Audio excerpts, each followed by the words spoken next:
Hey, I'm Brandon Lee. I am a travel filmmaker and I'm also a YouTube educator. I have a filmmaking channel where I teach all about how I do my solo run and gun style of shooting. I've made dozens of travel films where I honed sort of my own technique with minimal gear, with minimal crew, mostly shooting out of what I can fit in a backpack.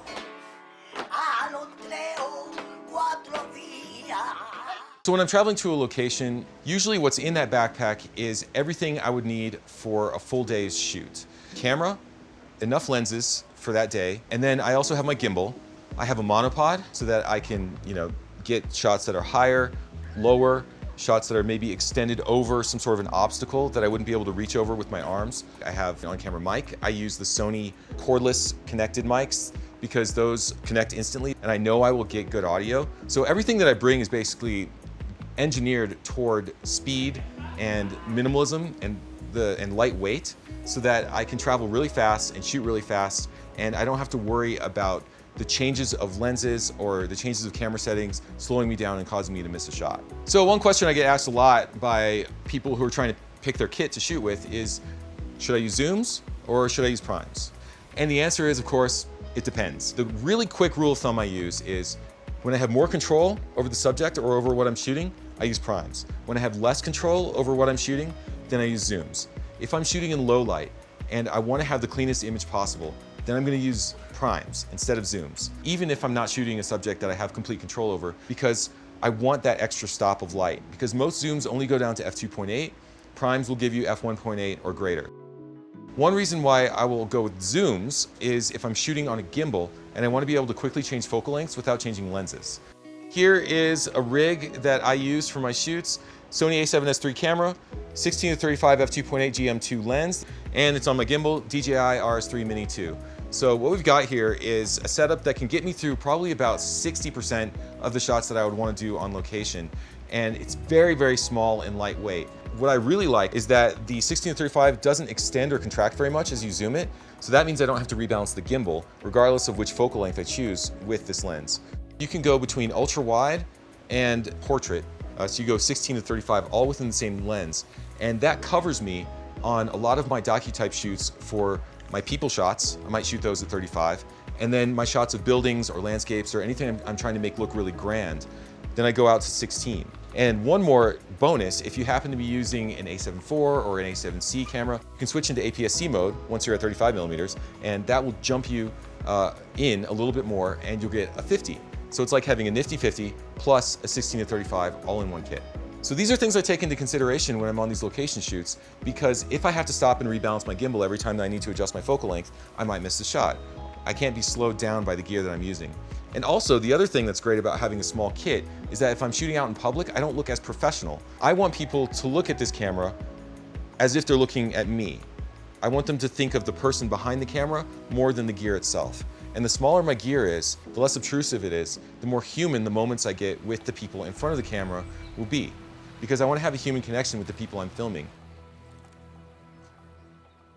I try to make my films a bit different from other travel films that a lot of other people make by including mini stories within an overall montage of different locations and different cultural elements. So I try to have basically mini films within a big film. And the mini films each have a beginning and a middle and an end. They have an arc.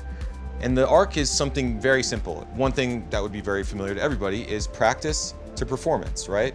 So you could have rehearsal of a traditional cultural event, and that could be in the beginning of the travel film.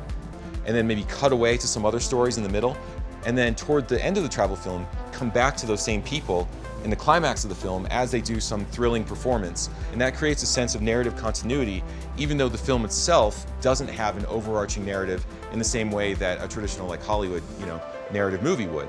So I try to have a lot of those little threads, not just one, so that the audience is subtly picking up on the beginnings of stories. And when there's enough of these threads that start in the beginning and then pay off later, then by the end of the film, it feels like there's some sort of satisfying narrative conclusion without the need for a traditional style plot. I do a lot of playing around with the perception of time and the perception of continuity of events and stringing together different shots that maybe aren't connected or don't have any sort of temporal relationship to each other, but making them feel like there's something that connects all of them and making it feel like it all comes together as one fluid movement.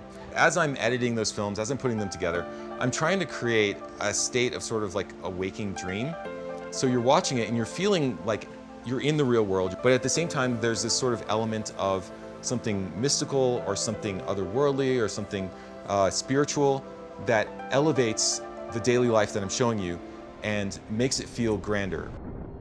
A lot of the way I do that is through either time-lapse or slow motion or hyperlapse. Using the Sony cameras, the way that I achieve that is I'll either shoot my slow motion in S&Q mode, which allows me to quickly preview the slow-mo in camera, already slowed down, so I know if I got the shot or not. I can sort of see if I'm getting the feeling that I want out of the slow motion. And I also use S&Q mode sometimes for hyperlapse. So not only can you shoot more frames per second with S&Q, you can also shoot less frames per second. And I slow down my shutter to approximate the 180-degree shutter when I'm shooting that slow frame rate S&Q mode.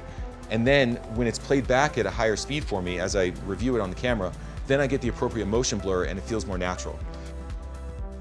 Audio is really important for my travel films, even though I'm not recording dialogue most of the time, because there's some ambiances that you can't recreate with sound effects or Foley.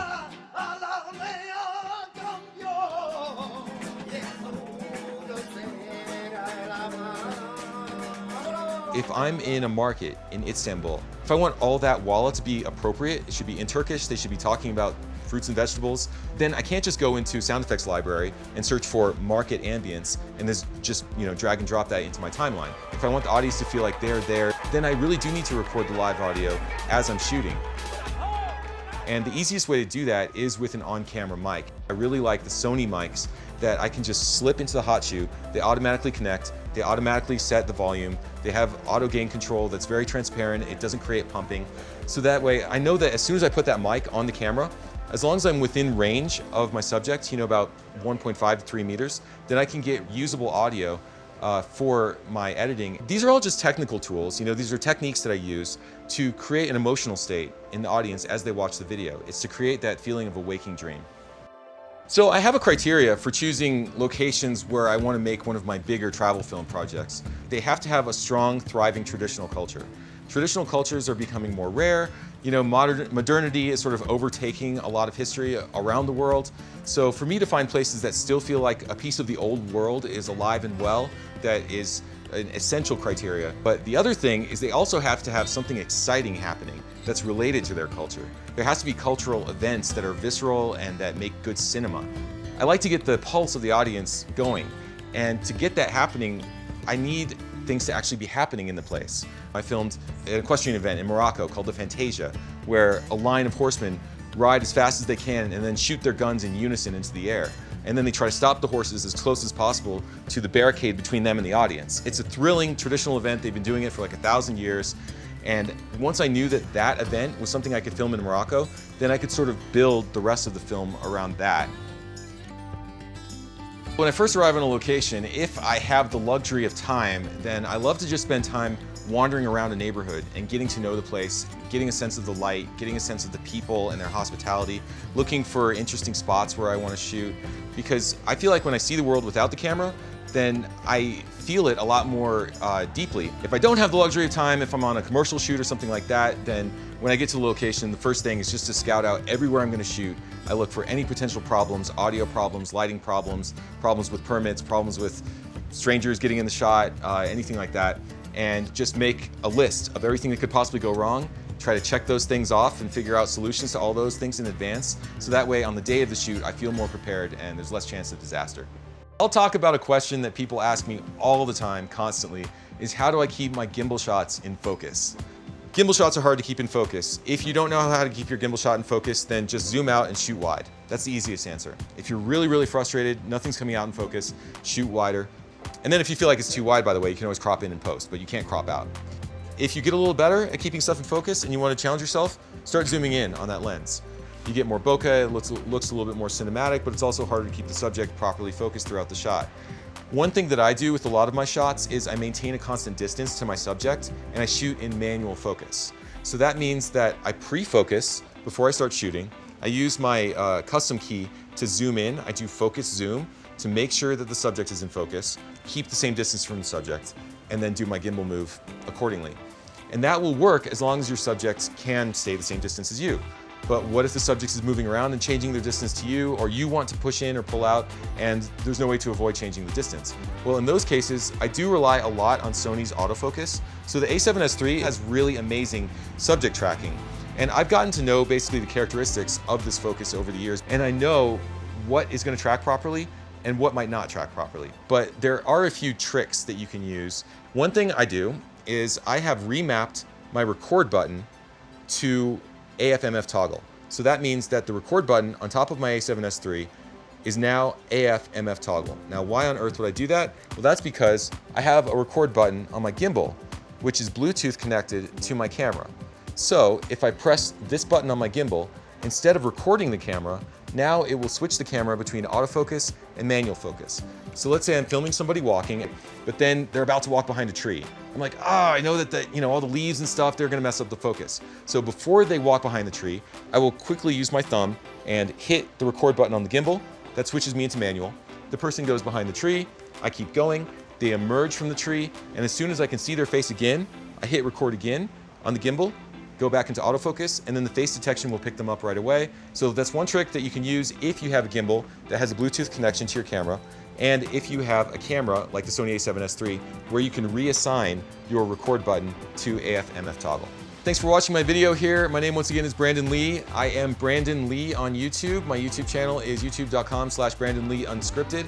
I also have a film school. It's called Unscripted Studio. So that is at unscripted.com if you want to check that out. That's where I teach a lot of what I've been talking to you about in this video, and it goes way, way more in depth. So thanks again, and I'll see you soon, hopefully.